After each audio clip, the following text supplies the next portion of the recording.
સ્વકર્તા પિતુ કે જય. આજના વિડીયોમાં આપણે જાણીશું કે એસિક વ કેસરીસિંહ દાદાએ આવનારા ભવિષ્ય માટે શું કહ્યું હતું. આવનારા ભવિષ્યમાં સમાજ કેવી રીતે બચશે. હોળીપાડા સંમેલન ઈસવીસન 1999, જે આપણા વડીલોએ નોંધ કરી છે. ચાલો જાણીએ. સ્વકર્તા પિતુ કે જય.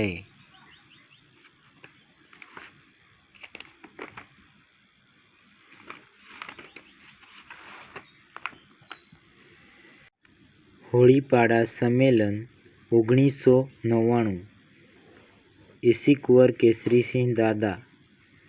સ્વકર્તા પિતુ કે જય.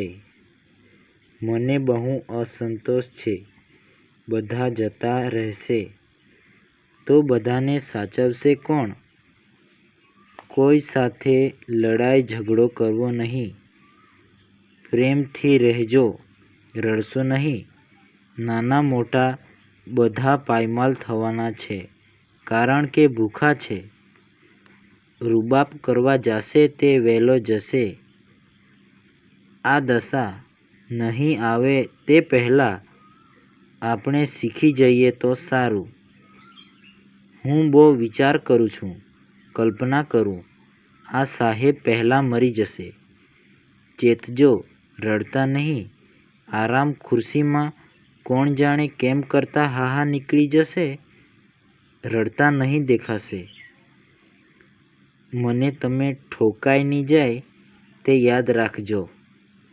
હું બધાને નમન કરું છું, પ્રણામ કરું છું કે બધા સારી રીતે મરજો.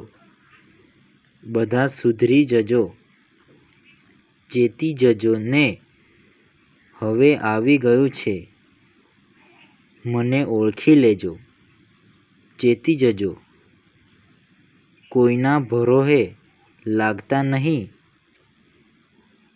અને મારા ભરોહે પણ લાગતા નહીં. ને તો હું કેથે ધકેલી દેવા. ભૂલચૂક માફ કરજો અને ફરી મશ્કરી કરજો. સમજ્યા કે? મારો પોરિયો હારામાં હારો અતો જતો જ દેખાયો. એટલે કે આપણે સત્યથી ન ચાલશું તો કોઈ દિવસ કુદરત છોડવાનો નથી. એટલે સત્યનો માર્ગ જે પકડીને ચાલશે તે બચશે. કારણ કે દાદા કહે છે, હું ખીજવાઈ ગયેલો છું. હું ખીજવાઈ ગયેલો છું. સાંભળે નહીં એટલે મને બહુ ધાક લાગે. પૈસા શોધતા ફરશે તેવો વખત આવવાનો છે. સાહેબનું તો કોઈ નામ નિશાન નહીં રહેશે. પૈસા હતા મારી પાસે 100 રૂપિયા. તેમાંથી 5 રૂપિયા રહ્યા. કોણ લે ગયું તે ક્યાં શોધવા જાઉં તેવો વખત આપણો આવશે. એટલે કે મારું 100 વર્ષનું જીવન હતું. તેમાંથી આપણને આપણા છેલ્લા અંતના જ સમય બાકી રહી જાય છે. આપણે પૈસા શોધવામાં જીવન બગાડી નાખીએ અને અંતે આપણને ખબર પડે છે. તેવો વખત તમારો નહીં આવે તે વિચારજો.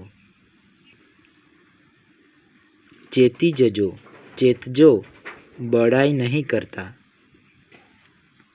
સ્વકર્તા પિતુ के जय.